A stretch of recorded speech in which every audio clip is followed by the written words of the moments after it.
Hi, this is Uriah from Productive Therapist, and this is a short episode on my time audit. Have you ever done this? A time audit is a very simple but useful thing to do where you essentially track all of your time over the course of a day or a week or longer just to see what you're actually doing with your time. It's kind of like a budget for your money. It's, taking a look at your time in a similar sense. I decided to do this because I honestly had no idea how many hours I was working in a given week or a given day on running two businesses, which is Productive Therapist, obviously, and Guilford Family Counseling. So I decided to do actually a 2-week time audit after coming back from vacation where I basically did zero work. And then I just kind of wanted to get some insight into what was really going on. And so I set a couple of goals for myself.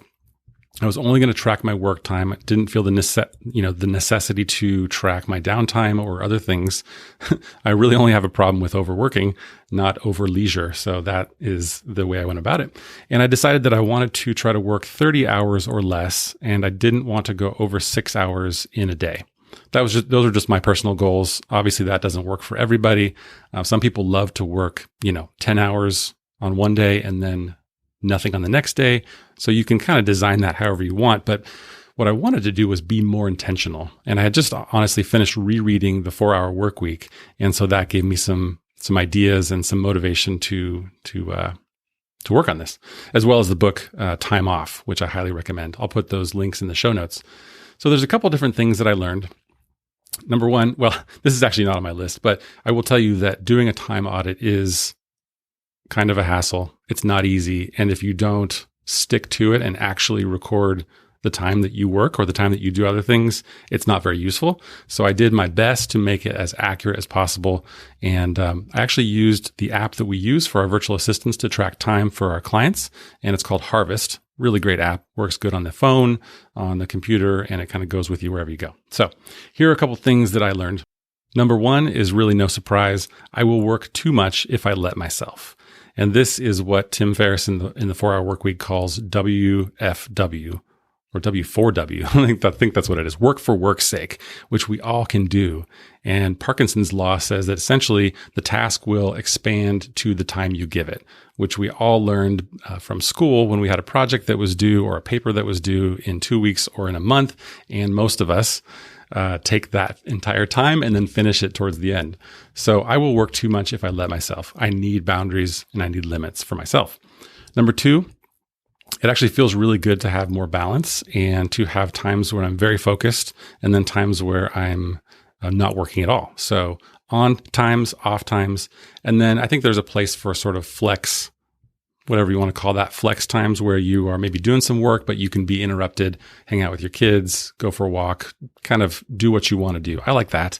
But I realized that essentially work was permeating every area of my life, from my bedroom to my garage, to my kitchen table, to my office, obviously.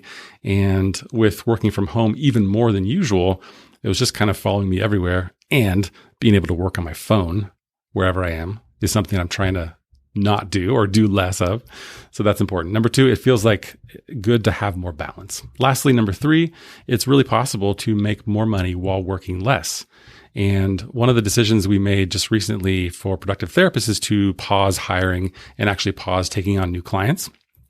And one of the things that happened there was that we were able to focus more in on our processes and our systems, improving those, and obviously focus more in on providing even better customer service to our current clients. And it also decreased the sort of work that comes along with growth and, adding. And maybe if you're listening to this, you might be growing a group practice and adding therapists and constantly moving, growing, expanding. And that's fun and exciting. I love it personally, but it's been really nice to just stop, kind of consolidate and not worry about doing so many new things or growing the things we're already doing. So making more money while working less is possible. Obviously, that has to be, some factor has to change there. Maybe it's raising your fee. Maybe it's hiring therapists to work in your practice. Maybe it's starting a second business that's more sort of passive income, some online courses, any number of things. But the goal for me is not to work more. I do want to make more money, but I don't want to spend 40, 50, 60 or more hours a week. And that's just not a trade-off that I want in my life right now.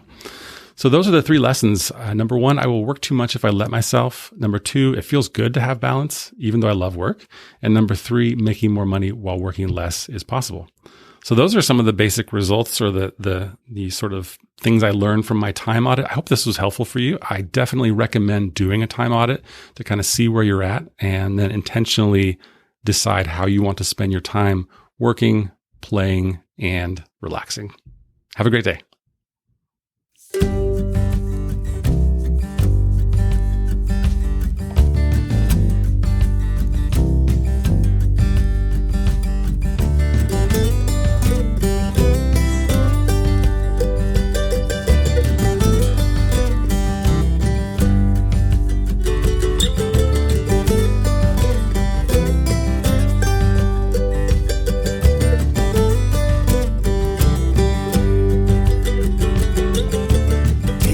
Back from that open door.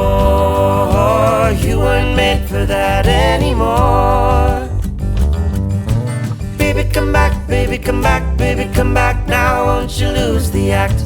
'Cause I don't wanna miss what we have in store. No, no.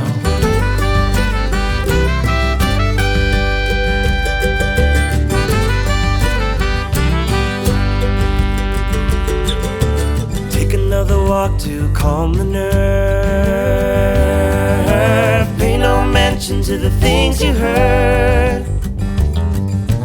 Where did you go? Where did you go? Where did you go? Don't know who's to hold. I didn't mean to hurt you with these words.